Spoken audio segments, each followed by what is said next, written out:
V Rajesh Thiruvananthapuram മേയറായല്ലോ, sir എന്ത് പറയുന്നു? അല്ല, എനിക്ക് സന്തോഷമാണ്. പക്ഷെ ഞാൻ ഇന്നലെ മുതൽ ശ്രദ്ധിക്കുന്നത് കേരളത്തിലെ മാപ്ര വീടുകളിലെ കരച്ചിലാണ്. അലമുറയിട്ട് കരയുകയാണ്. ശ്രീലേഖയാക്കിയില്ലേ, അങ്ങനെ കേരളത്തിലെ ആദ്യത്തെ വനിതാ DGP, അയ്യോ അവരെ ആക്കിയില്ലേ, അത്ര നല്ല തങ്കക്കുടം പോലത്തെ ആളാണ്. ഇതേ മാധ്യമങ്ങൾ ശ്രീലേഖ മത്സരിക്കുമ്പോൾ എന്തൊക്കെയായിരുന്നു, ശ്രീലേഖ IPS എന്ന് പേര് വെച്ചു, അയ്യോ വലിയ കുഴപ്പമാണ് ശ്രീലേഖ ആക്ഷേപിക്കുന്നത്, വിവരമില്ലാത്ത സ്ത്രീ. ശ്രീലേഖ തിരഞ്ഞെടുപ്പിന് തൊട്ട് മുമ്പ് അഭിപ്രായ സർവേ പ്രസിദ്ധീകരിച്ചു, അതിൻ്റെ പേരിൽ ആക്രമണം. പിന്നെ ശ്രീലേഖ പണ്ട് ഈ മറ്റേ ആറ്റുകാൽ പൊങ്കാലയുമായി ബന്ധപ്പെട്ട് കുട്ടികളെ വ്രതം എടുപ്പിക്കുന്നതിനെ കുറിച്ചുള്ള ചില കാര്യങ്ങൾ പറഞ്ഞിട്ടുണ്ട്. അത് ഹിന്ദു വിരുദ്ധ, ഹിന്ദുക്കൾ അത് ഓർമ്മിക്കുക, പഴയ ചില സാധനങ്ങളൊക്കെ കുത്തിപ്പോക്കുന്നത്. അങ്ങനെ ശ്രീലേഖയെ അങ്ങ് തകർക്കാൻ വേണ്ടി ഒരു കാരണവശാലും ശ്രീലേഖ ജയിക്കരുത് എന്ന് കാമ്പയിൻ ചെയ്ത അതേ മാധ്യമങ്ങൾ തെരഞ്ഞെടുപ്പ് കഴിയുമ്പോൾ ശ്രീലേഖ മേയർ. മലയാളത്തിലൊരു പ്രധാനപ്പെട്ട ഓൺലൈൻ ചാനൽ ഒരു വാർത്ത കൊടുത്തിട്ടുണ്ട്, ഉറപ്പിച്ചു വേറെ പേരൊന്നുമില്ല, ശ്രീലേഖ തന്നെ. അതാണ് അവസാനം കൊടുത്തൊരു വാർത്ത. മലയാളത്തിലെ പല മാധ്യമങ്ങളും അങ്ങനെയായിരുന്നു. നമ്മൾ മാത്രമാണ് തിരുവനന്തപുരത്തെ മേയർ ആരായിരിക്കുമെന്ന് BJP തീരുമാനിക്കും. BJPക്ക് അറിയാം ഇവരാരും ആയിരിക്കില്ല, ഈ പറഞ്ഞ പേരുകാരൊന്നും ആയിരിക്കില്ല, ഇപ്പോൾ പറയുന്നതൊക്കെ ഫേക്കാണ്, ഇതൊന്നും അത്തരം തീരുമാനങ്ങളിലേക്ക് പാർട്ടി എത്തിയില്ല എന്നാണ് നമ്മൾ അന്ന് വാർത്ത കൊടുത്തത്. അത് സത്യമായിരുന്നു. ഈ മേയർ സ്ഥാനാർത്ഥിത്വം അവസാന നിമിഷം തീരുമാനിക്കപ്പെട്ടതാണ്. ഇപ്പൊ പുതിയൊരു പ്രൊപ്പഗാൻഡ വരുന്നുണ്ട്. ഞാൻ ഫേസ്ബുക്ക് നോക്കുമ്പോഴൊക്കെ ശ്രീലേഖയെ ആക്കാത്തത് കൊണ്ട് ഉള്ള ന്യായീകരണങ്ങൾ, ശ്രീലേഖയെ തേച്ചു എന്നൊക്കെ രീതിയിൽ പലതരത്തിൽ, അതായത് അവർക്ക് മുറിവേൽക്കുന്ന തരത്തിൽ ഉള്ള കാര്യങ്ങളും പോസ്റ്റുകളും ഒക്കെ. അല്ല, ഇതൊരു സ്ട്രാറ്റജി, ഒരു സൈക്കോളജിക്കൽ ഒരു വാർഫെയർ ആണ്. അതായത് ഒരാൾ തിരുവനന്തപുരത്ത് BJPയിൽ മേയറാകാൻ BJPയുടെ 50 കൗൺസിലർമാരും യോഗ്യനാണ്. BJPയിലെ ഏതംഗത്തിനും ഏത് പദവിയും കിട്ടാം. ഇപ്പോൾ നോക്കൂ, ബീഹാറിലെ പൊതുമരാമത്ത് വകുപ്പ് മന്ത്രിയായിരുന്നു, റോഡുകളുടെ ചുമതലയുള്ള മന്ത്രിയായിരുന്നു നിതിൻ നബീൻ. അപ്പോൾ നവീൻ എന്ന് പറയുന്നത് ബീഹാറിലും ബംഗാളൊക്കെ നബീൻ, ബായാണ് പറയുന്നത്, ബായ്ക്ക് പറയുന്നത്. രവീന്ദ്രനാഥ ടാഗോറിനവർ രവീന്ദ്ര എന്ന് പറയുന്ന പോലെ നിതിൻ നബീനാണ് BJPയുടെ വർക്കിംഗ് പ്രസിഡൻ്റായി. എന്ന് വെച്ചാൽ BJPയുടെ പ്രസിഡൻറ്റിൻ്റെ ദൈനംദിന ജോലികൾ ചെയ്യുന്നത്. കേട്ടിട്ടുണ്ടോ ആരെങ്കിലും? ഇല്ല, നമ്മളത് കേട്ടിട്ടില്ല. ബീഹാറിലുള്ളവർ കേട്ടിട്ടുണ്ടായിരിക്കാം. അങ്ങനെയുള്ള ആളുകളെ ഇപ്പോൾ ദ്രൗപദി മുർമു രാഷ്ട്രപതിയാകുന്നതിന് മുമ്പ് എത്ര പേര് കേട്ടിട്ടുണ്ട്?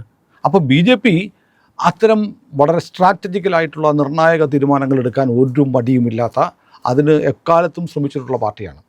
അങ്ങനെ ഇരിക്കെ ഇവരെന്താ ചെയ്തത്? ഈ സൈക്കോളജിക്കൽ ഒരു വാർഫെയർ എന്ന് പറഞ്ഞ പോലെ അവരിങ്ങനെ മാധ്യമങ്ങൾ തീരുമാനിച്ചു ആരായിരിക്കും മേയർ. ശ്രീലേഖ എന്ന് പറയും. ഇങ്ങനെ തള്ളി വാർത്ത കൊടുക്കുകയാണ്. ശ്രീലേഖയോട് ആരും സംസാരിച്ചിട്ടുണ്ടാവില്ല. ശ്രീലേഖ ഒരു പക്ഷേ ആഗ്രഹിച്ചിട്ടും ഉണ്ടാവില്ല. തുടക്കത്തിൽ മത്സരിക്കുമ്പോൾ ശ്രീലേഖ അവിടുത്തെ മേയറായേക്കാം എന്ന് കരുതി ഒന്നും ആയിരിക്കുന്നില്ല മത്സരിക്കാൻ. ചിലപ്പോൾ ഉള്ളിൻ്റെ ഉള്ളിൽ 50 പേരിൽ ജയിക്കുന്ന എല്ലാവർക്കും മേയറാകാൻ സാധ്യതയുള്ള പോലെ തനിക്കും ഉണ്ടാവുമെന്ന് ശ്രീലേഖ കരുതിയിരിക്കാം. എന്നാൽ പോലും സംസ്ഥാന പോലീസിൻ്റെ മേധാവിയൊക്കെ ഒരു DGP സ്ഥാനത്ത് ഇരുന്നിട്ടുള്ള ഒരാൾ അങ്ങനെ ഒരു നൈമിഷികമായ പ്രലോഭനത്തിൽ വീണു പോകുമെന്നൊന്നും ഞാൻ കരുതുന്നില്ല.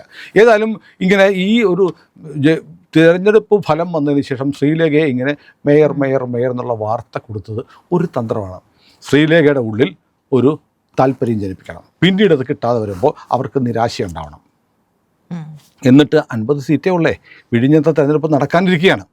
അപ്പോൾ വിഴിഞ്ഞത്ത് വന്നിട്ട് ഈ UDF അങ്ങനെ ജയിക്കുവാണെങ്കിൽ അവിടുത്തെ ഇക്വേഷൻസിൽ മാറ്റം വരാം എന്നൊക്കെ കണക്ക് കൂട്ടി അങ്ങനെ നിരന്തരം മേയറാകാൻ സർവ്വതാ യോഗ്യ ശ്രീലേഖ മാത്രമാണ് എന്ന് സ്ഥാപിച്ച് അവർക്കത് കഴിയാതെ വരുമ്പോൾ അവരിലൊരു നിരാശ ഉണ്ടാക്കുക. പറ്റുമെങ്കിൽ ശ്രീലേഖയെ കൊണ്ടുവന്ന് രാജിവെപ്പിക്കുക. അപ്പോൾ വീണ്ടും പ്രശ്നമായി. ഇങ്ങനെയുള്ള കുശാഗ്ര ബുദ്ധിയുമായിട്ട് നടക്കുന്ന മാധ്യമ പ്രവർത്തനത്തിൻ്റെ ഒരു ഭാഗമാണ് ശ്രീലേഖ മേയർ എന്ന് പറഞ്ഞത്. അത് കഴിഞ്ഞ് പിന്നെന്തായിരുന്നു? BJPയെ എന്തായാലും രാജ്യത്തിൽ ആദ്യമായി കേരളത്തിൻ്റെ തലസ്ഥാന നഗരത്തിലെ കോർപ്പറേഷൻ്റെ മേയറാക്കാൻ സമ്മതിക്കത്തില്ല. അതിനുവേണ്ടി LDFും UDFും ഒന്നിക്കും. പിന്നെ LDFിൻ്റെ UDFിൻ്റെ നേതാക്കന്മാരെ കാണുമ്പോൾ നിങ്ങൾ ഇന്ത്യ മുന്നണിയല്ലേ, നിങ്ങൾ ഒന്നിക്കോ, ഒന്നിച്ചൂടെ, അങ്ങനെ ചെയ്തൂടെ എന്നൊക്കെ പറഞ്ഞ് കമ്പും കോലുമായിട്ട് നടക്കുന്ന കുറേ മാപ്പറകളെ നമ്മൾ കണ്ടു. അതൊന്നും നടന്നില്ല. അവസാനം CPM തീരുമാനിച്ചു. CPM ഇഷ്ടമുണ്ടായിട്ടൊന്നുമല്ല, ഇവർ ഇന്ത്യ മുന്നണിയാണ്, കേരളം വിട്ടാൽ ഇവർ ഒന്നിച്ചാണ്.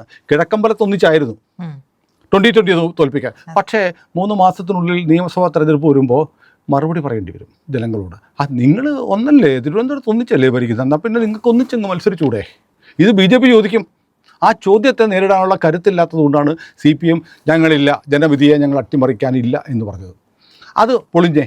അതെല്ലാം കഴിഞ്ഞപ്പോൾ ഇന്നലെ മുതൽ ഈ വാർത്ത BJPയുടെ യോഗം ചേരുന്നു, മേയറെ തീരുമാനിക്കാൻ യോഗം ചേരുന്നു. VV രാജേഷ് എന്ന് പറയുമ്പോൾ സത്യത്തിൽ പുതിയ മേയറുടെ മുഖത്തേക്കാണ് ക്യാമറകൾ ഫോക്കസ് ചെയ്യേണ്ടത്. ഇന്നലെ ക്യാമറ മുഴുവൻ ശ്രീലേഖയുടെ മുഖത്തായിരുന്നു. ശ്രീലേഖയുടെ കണ്ണ് നനയുന്നുണ്ടോ? ശ്രീലേഖയുടെ ചുണ്ടുകൾ വിറയ്ക്കുന്നുണ്ടോ? ശ്രീലേഖ എന്തെങ്കിലും ലഡ്ഡു കൊടുക്കുമ്പോൾ ലഡ്ഡു വായിലേക്ക് വാങ്ങാതിരിക്കുന്നുണ്ടോ? തുപ്പിക്കളയുന്നുണ്ടോ? അവരാഗ്രഹിക്കുന്നതാണ് വി രാജേഷിൻ്റെ വായിലേക്ക് ലഡ്ഡു കൊടുക്കാൻ. ഒരു ലഡ്ഡു എടുത്ത് കൊടുക്കുമ്പോൾ ശ്രീലേഖ കൊടുക്കരുത്.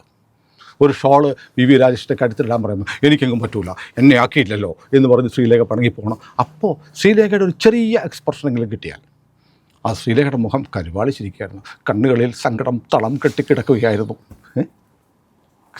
ദുഃഖകരമായ കാര്യം പറയുമ്പോൾ ചിരിക്കുന്നോ എന്നൊക്കെ പറഞ്ഞ് ശ്രീലേഖയുടെ മുഖം കണ്ടാൽ അറിയാം ഉള്ളിൽ തുളച്ചു മറയുന്ന ആത്മസംഘർഷവുമായാണ് ശ്രീലേഖ അവിടെ ഇരുന്നത് എന്നൊക്കെ വാർത്ത അവതരിപ്പിക്കാൻ കാത്തിരിക്കുകയായിരുന്നു മാധ്യമങ്ങൾ. അവർക്ക് വേണ്ടത് എങ്ങനെയെങ്കിലും ബി ജെ പിയിലൊരു കുഴപ്പമുണ്ട്. അവർ ഉള്ളാലെ അവർ ആഗ്രഹിച്ചിട്ടുണ്ട്. കാരണം ദൈവമേ, ഇത് തീരുമാനം വരുമ്പോൾ ശ്രീലേഖ എങ്ങാനും പടങ്ങി ഇറങ്ങിപ്പോണേ, ഞാനിനി ഇല്ല, ഈ കളിക്ക് ഞാനില്ല, ഞാൻ അതായിരിക്കുന്നു കൗൺസിൽ സാർ, ഞാൻ പോണു എന്ന് പറഞ്ഞ് ശ്രീലേഖ പോകണം എന്നൊക്കെ ഇവർ ഉണ്ടാവും, ഉറപ്പാണ്. ഇത് വെറുതെ സ്പെക്കുലേഷൻ അല്ല. കാരണം കേരളത്തിലെ മാധ്യമങ്ങൾക്ക് അങ്ങ് സഹിക്കുന്നില്ല തിരുവനന്തപുരത്ത് ബി ജെ പിയുടെ മേയറാവുന്നു. അത് ആരാണ്? വി രാജേഷ് എത്രയോ കാലമായി അവിടുത്തെ ബി ജെ പിയുടെ സംസ്ഥാന സെക്രട്ടറി ആയിരുന്നു, ജില്ലാ പ്രസിഡൻ്റായിരുന്നു, യുവമോർച്ചയുടെ സംസ്ഥാന അധ്യക്ഷനായിരുന്നു. അങ്ങനെയൊക്കെ പ്രവർത്തിച്ച് ഒരു ചെറുപ്പക്കാരൻ അയാളുടെ നിസ്വാർത്ഥമായ പ്രവർത്തനം കൊണ്ട്, അയാളുടെ കറകളഞ്ഞ പ്രവർത്തനം കൊണ്ട്, അർപ്പണബുദ്ധിയോടെയുള്ള പ്രവർത്തനം കൊണ്ട് തിരുവനന്തപുരത്തിൻ്റെ മുക്കിലും മൂലയിലും അറിയാവുന്ന ഒരാളായി മാറി. തിരുവനന്തപുരം ജില്ലയിൽ ഈ പറഞ്ഞ ഹിന്ദുത്വ ശക്തികൾക്ക് വലിയ സ്വാധീനമുള്ള മണ്ഡലമാണ്. സ്വാഭാവികമായും അതിൻ്റെ ഗുണഫലം ബി ജെ പിക്ക് കിട്ടിയിട്ടുണ്ട്. എന്നാൽ പോലും ബി ജെ പിയെ വളർത്തിയെടുക്കുന്നതിൽ തിരുവനന്തപുരത്തെ ഏറ്റവും വലിയ പാർട്ടിയായി ബി ജെ പിയെ വളർത്തിയെടുക്കുന്നതിൽ രാജേഷിൻ്റെ സംഭാവനയും നിസ്തുലമാണ്. പക്ഷേ ഇന്നിപ്പോൾ കമലേഷ് എന്ന് പറയുന്ന ഒരു മാധ്യമപ്രവർത്തകൻ ഏഷ്യാനെറ്റിലെയാണ്. അദ്ദേഹം പറയുന്നത് കേട്ടോ, ഇത് എന്തൊക്കെ മേയറായിട്ട് ഇത് രാജേഷ് സത്യപ്രതിജ്ഞ ചെയ്യുകയാണെങ്കിലും ബി ജെ പിയിൽ പുതിയൊരു യുദ്ധം ആരംഭിക്കുകയാണ്. സംസ്ഥാന അധ്യക്ഷൻ നിശ്ചയിച്ച ആളെ അവസാന നിമിഷം വെട്ടിയിട്ട് പുതിയ ആൾ അപ്രതീക്ഷിതമായി വന്നിരിക്കുന്നു. ബി ജെ പിയിൽ മുരളീധര പക്ഷത്തിന് പഴയ സ്വാധീനം വീണ്ടും നഷ്ടപ്പെട്ടിട്ടില്ല എന്ന് വേറൊരു ചാനൽ പറയുന്നു. മുരളീധര പക്ഷത്തിൻ്റെ സ്വാധീനം കൊണ്ട് അവസാന നിമിഷം രാജീവ് ചന്ദ്രശേഖരൻ പറഞ്ഞ പേരങ്ങ് വെട്ടിക്കളഞ്ഞിട്ട്, എന്തൊരു വെട്ടാനെന്നറിയാമോ? കുട്ടുവാളിനെ വെട്ടിക്കളഞ്ഞിട്ട് പകരം മുരളീധരൻ പറഞ്ഞു രാജേഷ് ആവട്ടെ മേയർ എന്ന് പറഞ്ഞു. ഇവർക്ക് ഒളിഞ്ഞു നിന്ന് കേട്ട് കേട്ടോ. പണ്ട് എന്നോട് നരേന്ദ്രൻ സാർ, അതായത് ജസ്റ്റിസ് കെ നരേന്ദ്രൻ, കേരള ഹൈക്കോടതി ജഡ്ജിയായിരുന്നു. അദ്ദേഹം കേരള കൗമുദിയുടെ ലേഖകനായിരുന്നു. അദ്ദേഹം മാധ്യമപ്രവർത്തകനായിരുന്ന സമയത്ത് അദ്ദേഹം പറഞ്ഞിട്ടുണ്ട്, ഇവിടെ എറണാകുളത്ത് രവിപുര തരത്തിലുള്ള ഒരു മീറ്റിങ്ങിൽ ആണ് കേരള സർക്കാർ ഉണ്ടാവുന്നതിനെ സംബന്ധിച്ച് ആദ്യത്തെ യോഗം ചേരുന്നത്. ആരൊക്കെ മന്ത്രിമാരാവണം എന്നുള്ളത്. ഈ മന്ത്രിമാർ ആരൊക്കെ ആവണമെന്നറിയാൻ എന്നോട് നരേന്ദ്രൻ സാർ പറഞ്ഞു. അദ്ദേഹത്തിൻ്റെ വീട്ടിൽ നിന്ന് എന്നോട് വലിയ സ്നേഹവാത്സല്യങ്ങളുണ്ടായിരുന്ന ആളാണ്. ഞാൻ അദ്ദേഹത്തിൻ്റെ വീട്ടിൽ പോകുമായിരുന്നു, പഴയ കഥകളൊക്കെ പറയുമായിരുന്നു. അങ്ങനെ നരേന്ദ്രൻ സാർ പറഞ്ഞു, അവിടെ ആ വീട്ടിൽ ചേരുവാണ് ഇന്ന ആളുകൾ മന്ത്രിമാരാവണം. സംസ്ഥാന കമ്മിറ്റി ഓഫീസിലല്ല, അവിടുത്തെ ഒരു വീട്ടിൽ, രവിപുരത്തുള്ളൊരു വീട്ടിൽ ഇരുന്ന് യോഗം ചേരുന്നു. യോഗം ചേരുമ്പോൾ ആരുടെയൊക്കെ മന്ത്രിമാരായി തീരുമാനിക്കുന്നു എന്നറിയണം. അതിന് വേണ്ടിയിട്ട് എന്ത് ചെയ്തറിയോ ഇദ്ദേഹം? ആ വീടിൻ്റെ ജനലിനോട് ഇരുന്ന് മരം ഉണ്ടായിരുന്നു. 1950കളുടെ കാലമാണ്. രാത്രി മരത്തിൻ്റെ മുകളിൽ കയറി അവിടെ ഇരുന്നു, മരത്തിലിരുന്നു. മീറ്റിംഗ് നടക്കുമ്പോൾ ജനലിൽ കൂടെ പറയുന്നത് കേൾക്കായിരുന്നു. എന്നിട്ട് പത്രത്തിൽ വാർത്ത കൊടുത്തു. പിറ്റേ ദിവസം കേരളം മുതൽ വാർത്ത വന്നു. അങ്ങനത്തെ മാധ്യമപ്രവർത്തനം നടത്തിയിരുന്ന ആളുകളുണ്ടായിരുന്നു. അതുപോലെ ഈ പറയുന്ന കമലേഷും പാർട്ടിയും, കമലേഷിനെ പോലുള്ള മാപ്പറകളൊക്കെ ബി ജെ പിയുടെ സംസ്ഥാന കമ്മിറ്റി ഓഫീസിനടുത്ത് മച്ചിൻ്റെ മുകളിൽ മരപ്പെട്ടിയുടെ വേഷത്തിൽ ഒക്കെ കയറി ഇരുന്നിട്ട് ചോർത്തി വി മുരളീധരൻ പറയുന്നു, കെ സുരേന്ദ്രൻ കൂടെയുണ്ട്, അതുകൊണ്ട് രാജീവ് ചന്ദ്രശേഖരൻ RC അത് പറ്റില്ല, ഞങ്ങൾ പറയുന്ന ആളെ നിങ്ങൾ മേയറാക്കിയിരിക്കണം. ഉടനെ ഖിന്നനായിട്ട് RC അവിടെ നിന്ന് ഇറങ്ങി ഒറ്റപ്പോക്കറ്റിലേക്ക്. ശരി, എന്തെങ്കിലും ആട്ടെ, പണ്ടാറടകൻ വി രാജേഷ് എന്നൊക്കെ പറയുന്നത് പോലെയാണ്. എന്താണ് സത്യസന്ധത, അന്തസ്, ഇതൊന്നുമില്ലാത്ത തറ മാധ്യമ പ്രവർത്തനം എങ്ങനെ നടത്താവുന്നതിൻ്റെ ക്ലാസിക് ഉദാഹരണമാണ് തിരുവനന്തപുരത്തെ മേയറിനെ സംബന്ധിച്ച് ഇവരുണ്ടാക്കിയ വാർത്ത. എന്നാൽ ഇവിടെ നോക്കൂ, പാലായിൽ ഉണ്ടായിരിക്കുന്ന ഒരു വലിയ ഡ്രാമയുണ്ട്. CPM പുറത്താക്കിയ ബിനു പുളിക്കക്കണ്ടത്തിൽ. നമ്മളൊരു വീഡിയോ തൊട്ടും ചെയ്തത്. ബിനു പുളിക്കക്കണ്ടത്തിൽ 12, 13, 14 വാർഡുകളിൽ അദ്ദേഹം മത്സരിച്ചു, മകൾ മത്സരിച്ചു, സഹോദരൻ മത്സരിച്ചു. 3 പേരും ജയിച്ചു. 3 പേരും ജയിച്ചിട്ട് ജോസ് കെ മാണിയുടെ പാർട്ടിയുടെ ശവപ്പെട്ടിയിലെ അവസാനത്തെ ആണി അടിച്ചുകൊണ്ട് അവർ UDFൻ്റെ കൂടെ പോയി. CPM കൗൺസിലറായിരുന്നു കഴിഞ്ഞ പ്രാവശ്യം. ജോസ് കെ മാണി വാശി പിടിച്ചിട്ട് ചെയർമാൻ ആക്കിയില്ല. 20 വർഷം കൗൺസിലറായിരുന്നു ബിനു പുളിക്കക്കണ്ടത്തിൽ. അന്ന് ജോസ് കെ മാണി ബിനുവിനെ വിളിച്ച BJP-കാരനാണ്. ആ BJP-കാരൻ എന്ത് ചെയ്തു? ഇടതുപക്ഷത്തെ ഒരു ഘടകകക്ഷിയെ അവരുടെ മണ്ണിൽ പാലായിൽ KM മാണിയുടെ മകന് അവിടെ MLA ആകാൻ പോലും പറ്റിയില്ല. മാണി സി കാപ്പന് വേണ്ടി പ്രവർത്തിച്ച് ബിനു പുളിക്ക കണ്ടതില്ല. ബിനു പാലായിലെ നഗരസഭയെ കൊണ്ടുപോയെന്ന് നിങ്ങളോട് ആരുടെങ്കിലും പ്രിയപ്പെട്ട പ്രേക്ഷകരെ, പാലായിൽ നടന്നത് എന്താണ്? ഒരു പ്രതികാരമാണ്, മധുര പ്രതികാരമാണ്. ഒരു രാഷ്ട്രീയ പാർട്ടിയുടെ പോപ്പാണ് അവിടെ ഇരിക്കുന്നത് ജോസ് കെ മാണി. അങ്ങേരെ ഫിനിഷ് ചെയ്തു എന്നുള്ള കഥ പറഞ്ഞു. അതല്ലാതെ ഒരു മധുരപലഹാരക്കടയുടെ മുന്നിൽ വെള്ളമിറക്കി ഈ നായ്ക്കളിരിക്കുന്നത് പോലെ ഇരിക്കരുത്. കുറേ കാലമായില്ലേ ഈ പണി തുടങ്ങിയിട്ട്. മാധ്യമ പ്രവർത്തനത്തിന് ഒരു അന്തസ്സൊക്കെയുണ്ട്. തിരുവനന്തപുരത്ത് സത്യത്തിൽ വളരെ പോസിറ്റീവായിട്ട് ചെയ്യേണ്ടതാണ്. കാരണം തിരുവനന്തപുരം കേരളത്തിൻ്റെ തലസ്ഥാനമാണ്. ഇപ്പോൾ നമ്മൾ എറണാകുളത്ത് എന്താ സംസാരിക്കുന്നത്? എറണാകുളവും തിരുവനന്തപുരവും കൂടെ കമ്പയർ ചെയ്യുക. എറണാകുളത്തുണ്ടായിരിക്കുന്ന എന്ത് വികസനം തിരുവനന്തപുരത്തുണ്ട്? രാജഭരണകാലത്തുണ്ടാക്കിയിരിക്കുന്ന ആ 7 ഈടുവയ്പ്പുകളുടെ ഒരു ബാക്കി മാത്രമേ ഉള്ളൂ. ഇപ്പോഴും അതാണ്. ഒരു ക്ഷേത്രവും അതിനെ ചുറ്റിപ്പറ്റി ആ പാലസും അവരൊക്കെ ഉണ്ടാക്കിയതൊക്കെ അല്ലാതെ തിരുവനന്തപുരത്ത് നിന്നുണ്ട്. തിരുവനന്തപുരം കേരളത്തിൻ്റെ തലസ്ഥാനമല്ലേ? ഇന്ത്യയിലെ ഏതു തലസ്ഥാന നഗരിയിൽ ചെന്നാലും കാണുന്ന വികസനം തിരുവനന്തപുരത്തുണ്ടോ? ഇപ്പോഴും ഒരു മഴ പെയ്താൽ തമ്പാനൂരും സെൻട്രൽ റെയിൽവേ സ്റ്റേഷൻ്റെ ഭാഗമൊക്കെ വെള്ളത്തിലല്ലേ? അവിടെ പോകുന്ന ആമയിഴഞ്ഞാൻ തോട് മാത്രം മതിയല്ലോ അതിലൂടെ മൂക്ക് പൊത്താതെ ഒരു മനുഷ്യൻ നടക്കാൻ വയ്യ. വികസനത്തിൻ്റെ കാര്യത്തിൽ ഒരുപാട് പിന്നിലാണ്. അപ്പം കേരളത്തിൽ ആദ്യമായി കേരളത്തിൻ്റെ തലസ്ഥാനത്ത് BJPയുടെ ഒരു മേയർ വരുമ്പോൾ, ഭരണസമിതി വരുമ്പോൾ, അത് കേന്ദ്ര സർക്കാരിൻ്റെ കൂടെ വിവിധ പദ്ധതികൾ, ഒരുപാട് പദ്ധതികളുണ്ട്. കേന്ദ്രത്തിന് സഹായിക്കാൻ പറ്റുന്ന ഒരുപാട് പദ്ധതികളുണ്ട്. ആ പദ്ധതികളുടെ നടപ്പാക്കി തലസ്ഥാന നഗരത്തെ മാറ്റിമറിക്കാൻ കഴിയുന്ന ഒരു സാഹചര്യം ഉണ്ടായിരിക്കുന്നു എന്ന തരത്തിൽ പോസിറ്റീവായിട്ടല്ലേ വാർത്തകൾ ചെയ്യേണ്ടത്?